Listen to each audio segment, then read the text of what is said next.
Hello friends, welcome back to my channel Commerce Pathshala. So in this video we are going to start our last topic of collection of data, methods for the collection of secondary data. So let's start. So in case of secondary data there are two methods. First one is published sources and second one is unpublished sources. Firstly, what is published sources? Published sources means like which are in official form या कह सकते हैं कि which are in published form for the public, कि जो public के लिए published किया गया है, लाइक न्यूज़पेपर्स हो गए और कोई भी वेबसाइट होगी, वो क्या है इन पब्लिश्ड फॉर्म में है कि हम उनसे डाटा इजीली कलेक्ट कर सकते हैं.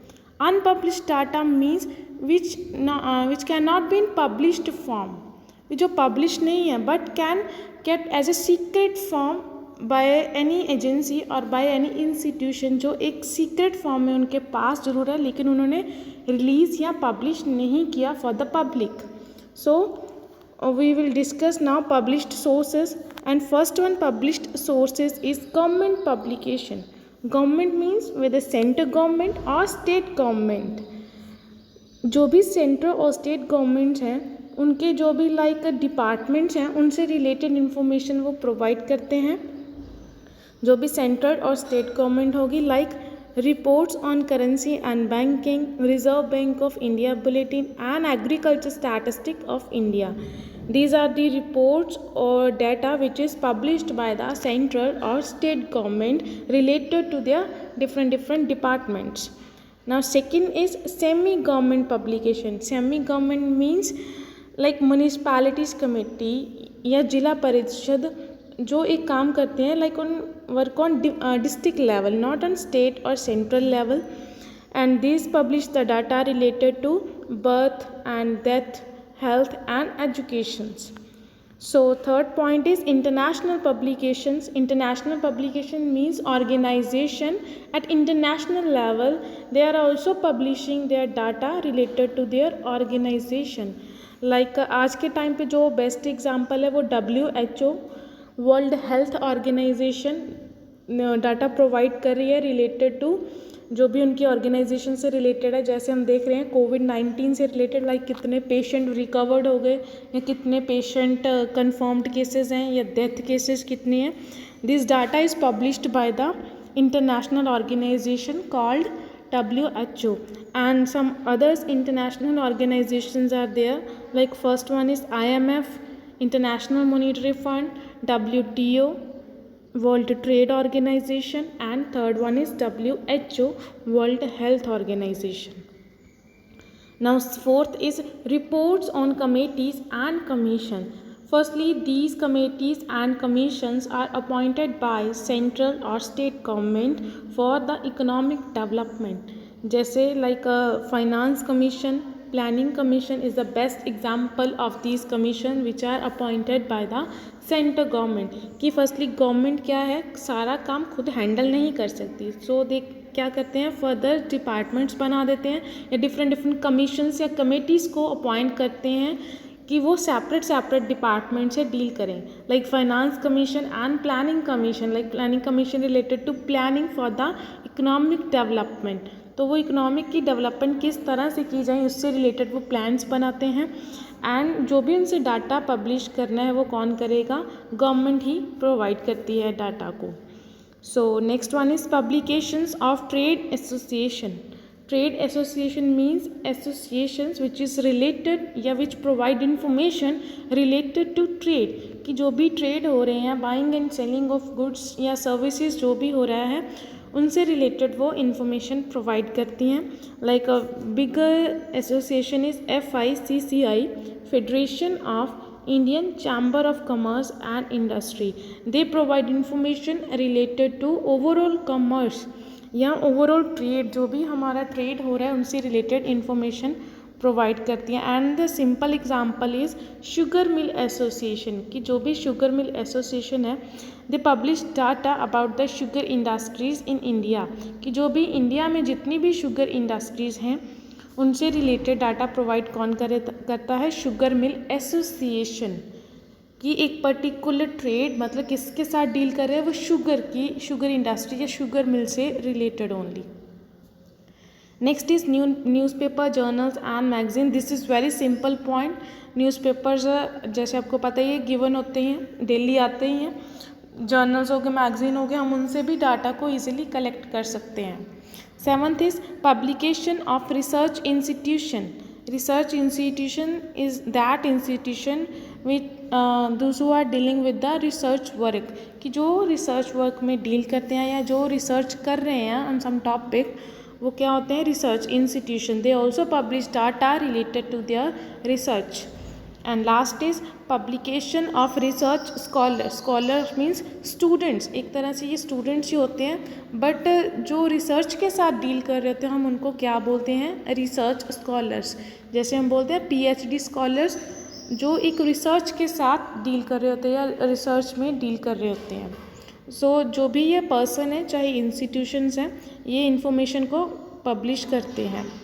So next last is unpublished sources. Unpublished means which are not in published form.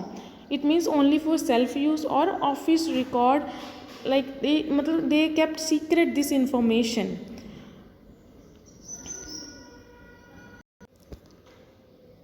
Now last topic is precautions in the use of secondary data. Like you should keep in mind these points before the use of secondary data. First point is ability of the collecting organization. Collecting organization means जिस organization ने already वो data को collect किया हुआ है, it means जिस organisation का आप डाटा यूज़ कर रहे हो, firstly we will check the ability of that organization, कि उस ऑर्गेनाइजेशन की एबिलिटी क्या है। इट मीन्स क्या है, वो अच्छी ऑर्गेनाइजेशन है या मतलब वो लो लेवल की कंपनी है, या वो मतलब जैसे कहते हैं उनका ग्रोथ रेट कितना है, उनकी एबिलिटी मतलब अगर अच्छी कंपनी इट मीन्स क्या, उन्होंने अच्छा डाटा कलेक्ट किया होगा। अगर वो कंपनी ही अच्छी नहीं है, उनका स्टाफ अच्छा नहीं है, मैनेजमेंट अच्छी नहीं है, इट मीन्स क्या है, तो डाटा तो ऑटोमेटिकली रॉन्ग ही होगा कि उन्होंने अच्छी तरह से कलेक्ट नहीं किया होगा। तो अगर अच्छी तरह से कलेक्ट किया ही नहीं तो ऑटोमेटिकली आपके लिए वो डाटा यूज़फुल नहीं रहेगा। So firstly we will check the ability of that organization. If that organization is good in collecting the data, it means that data will be helpful for you. Next is objective and scope. Firstly, data should be used only if the objective and scope of the study as undertaken earlier match with the objective and scope of the present study. Like जो आपने objective choose किया है, like आप किस purpose के लिए वो data को कलेक्ट कर रहे हो, that objective should be matched with the earlier study. Earlier study means जब उन्होंने डाटा को कलेक्ट किया था उस ऑर्गेनाइजेशन ने, उनके लिए क्या ऑब्जेक्टिव था। अगर दोनों स्टडीज़ के ऑब्जेक्टिव आपके मैच हो रहे हैं, इट मीन्स क्या, that data is for you, क्या वो डाटा आप यूज़ कर सकते हो because objectives are same. Next is time and condition of collection. Time and condition of collection means जब उस ऑर्गेनाइजेशन ने कलेक्ट किया था उस टाइम क्या था, मतलब कंडीशन क्या चल रही थी, नॉर्मल सिचुएशन थी इकोनॉमी में, या इन्फ्लेशन चल रहा था, या डिप्रेशन चल रहा था, लाइक मतलब इकोनॉमी डाउन जा रही थी या अप जा रही थी। सपोज जैसे उस टाइम ऑर्गेनाइजेशन ने जब डाटा को कलेक्ट किया उस टाइम इन्फ्लेशन था, प्राइजेस हाई पे थे, बट जब आप यूज़ कर रहे हो तब आप नॉर्मल सिचुएशन अब हमारी इकोनॉमी में, तो इट मीन्स क्या है, वो आप डाटा आपके लिए इतना यूज़फुल नहीं रहेगा बिकॉज उस टाइम सिचुएशन या कंडीशन या टाइम क्या था, इन्फ्लेशन टाइम था, और आज क्या है, हमारी नॉर्मल सिचुएशन चल रही है इकोनॉमी में। Next is definition of unit. Definition of unit means क्या है, जैसे आपको पता है कि कोई भी पर्टिकुलर वर्ड का मीनिंग लाइक डिफरेंट कंट्री में डिफरेंट मीनिंग होता है, वही सेम चीज़ यहाँ पे है कि आपके लिए किसी पर्टिकुलर यूनिट का मीनिंग डिफरेंट होगा, और जब जिस ऑर्गेनाइजेशन ने कलेक्शन किया डाटा की, उनके लिए क्या पता उस पर्टिकुलर जो भी उन्होंने टॉपिक से रिलेटेड सर्च करे, उनके लिए क्या वही उन्होंने मीनिंग लिया है जो आप ले रहे हो। मतलब किसी भी यूनिट्स कह सकते हो या किसी भी पर्टिकुलर टॉपिक से रिलेटेड, या कोई भी डेफिनेशन कह सकते हो, कोई वर्ड कह सकते हो, उससे रिलेटेड मीन्स जो आप सोच रहे हो क्या उन्होंने भी वही सोचा था। अगर सेम सोच रहे हो तो इट मीन्स क्या है, वो डाटा आप इजीली यूज़ कर सकते हो। And next is degree of accuracy. Like in that organization उन्होंने लाइक कितने लेवल की डिग्री को एक्यूरेसी को मेंटेन किया था। लाइक अगर वो लाइक 100% एक्यूरेसी को मेंटेन किया था, मतलब उन्होंने कोई एस्टिमेट नहीं लगाया था कि 100% डाटा एक्यूरेट है, इट मीन्स आप भी वो इजीली यूज़ कर सकते हो। एंड नेक्स्ट इज रीजनेबल होना चाहिए वो data, and comparable and consistent भी डाटा होना चाहिए। अगर है तो इट मीन्स क्या है, वो आप इजीली यूज़ कर सकते हो। And last is methods of collection of data. In this we will check the method of collection of the data by that organization कि like उस organization ने कौन सा method choose किया था for the collection of data, and आप कौन सा method use कर रहे हो उस डाटा को कलेक्ट करने के लिए। अगर methods मैच हो रहे, इट मीन्स क्या है, तो आप उस डाटा को ईजिली यूज़ कर सकते हो। So this is all about our chapter collection of data.